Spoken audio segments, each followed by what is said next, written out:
Party ఉప ఎన్నికకు కాలు దువ్వుతోందా? జూబ్లీహిల్స్ స్థానం ఆ పార్టీకి సవాల్గా ఉన్నప్పటికీ సై అంటుందా? ఈసారి గురి తప్పదా? బరిలో మహిళా నేతను దించేందుకు పక్కా పాచికలతో లెక్కలేస్తోందా? జూబ్లీహిల్స్ పై ఎగరే జెండా ఎవరిది?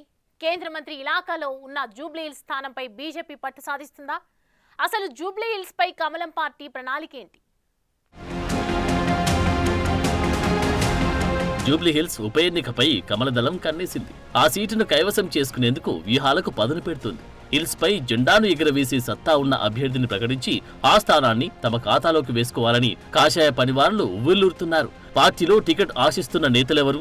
ఆ టికెట్ కోసం పోటీ పడుతున్న నేతలెవరు? పార్టీ ఎవరి వైపు మొగ్గు చూపుతుంది? పార్టీ ఆశీస్సులు దక్కేదెవరికి? మహిళలకు అవకాశమిస్తారా లేక గత ఎన్నికల్లో అవలంబించిన ధోరణి మళ్లీ రిపీట్ చేస్తారా అనేది ఇప్పుడు బీజేపీలో హాట్ గా కొనసాగుతుందట. ధనిక పేద కలగలిపిన అసెంబ్లీ నియోజకవర్గం జూబ్లీహిల్స్. ఎవరి స్టేటస్ వారితే ఇక్కడ. బెంజ్ నుంచి ఆటో వరకు అన్ని రంగాల వారు ఇక్కడ కలగలిపి ఉంటారు. ముఖ్యంగా బుల్లితెర వెండితెర సినిమా ఇండస్ట్రీ మొత్తం జూబ్లీహిల్స్ లోనే కనిపిస్తుంది. అక్కడ నుంచి బీఆర్ఎస్ ఎమ్మెల్యేగా గెలుపొందిన మాగంటి గోపీనాథ్ మృతి చెందడంతో ఈ అసెంబ్లీ స్థానం ఖాళీ అయింది. ఎన్నికల నియమావళి లెక్కల ప్రకారం 6 మాసాల్లోపు ఉప ఎన్నిక ప్రక్రియ పూర్తి కావాల్సి ఉంటుంది.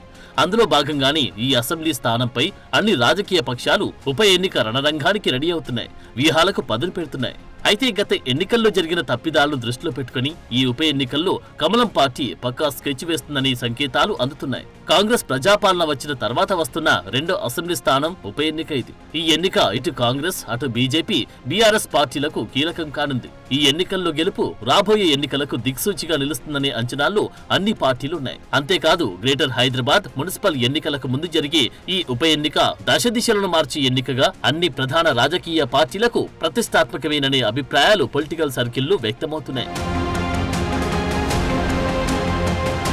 ఈసారి జూబ్లీహిల్స్ స్థానంపై పట్టు బిగించాలని బీజేపీ ప్లాన్ చేస్తుంది. ఇటీవల 2 ఎమ్మెల్సీ స్థానాల్లో విజయం సాధించి మంచి జోష్ మీదున్న బీజేపీ అదే జోష్లో జూబ్లీహిల్స్ పై కాషాయ జెండా ఎగరేయాలని చూస్తుంది.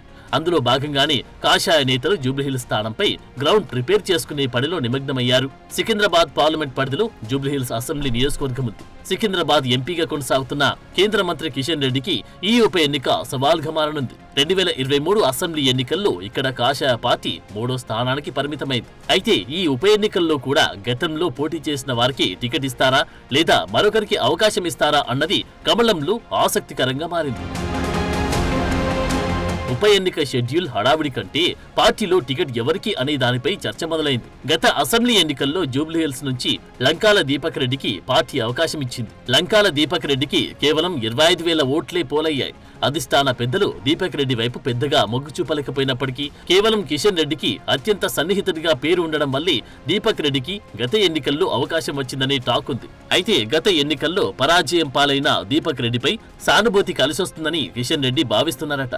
కిషన్ రెడ్డి ఆశీస్సులతో మళ్లీ దీపక్ రెడ్డికి టికెట్ దక్కే అవకాశముందన్న టాక్ వినిపిస్తోంది. అయితే బీఆర్ఎస్ నుంచి దివంగత ఎమ్మెల్యే మాగంటి గోపీనాథ్ భార్యను బరిలోకి దింపేందుకు ప్లాన్ చేస్తున్నారనే ప్రచారం ఉంది. దీంతో ఈసారి ఉప ఎన్నికల్లో మహిళలకు ప్రాధాన్యత ఇవ్వాలనే చర్చ బీజేపీ నేతల్లో జరుగుతుందట.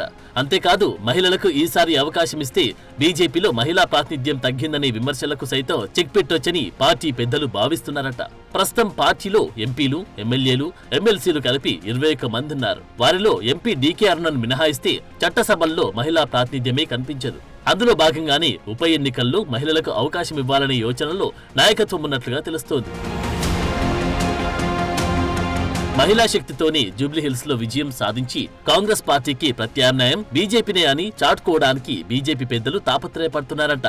జూబ్లీహిల్స్ ఉప ఎన్నికల్లో బీజేపీ అధిష్టాన పెద్దల ఆశీస్సులు ఎవరికి దక్కుతాయనే దానిపై సర్వత్రా ఆసక్తి నెలకొంది. మహిళా ప్రాతినిధ్యం కోణంలో పార్టీ ఆలోచిస్తే గనుక ఈ స్థానం నుంచి జూటూరి కీర్తిరెడ్డి ముందు వరుసలో ఉన్నారనే చర్చ పార్టీలో ఉంది. అయితే బండారు దత్తాత్రేయ కూతురు విజయలక్ష్మి పేరు కూడా ప్రధానంగా తెరమీదకి వస్తుంది. గత ఎన్నికల్లో కూడా జూటూరి కీర్తిరెడ్డి టికెట్ కోసం చాలానే ప్రయత్నాలు చేశారు. ఆ క్రమంలో ప్రాధాన్యత ఎవరికి దక్కుతుందనే సస్పెన్స్ కొనసాగుతుంది.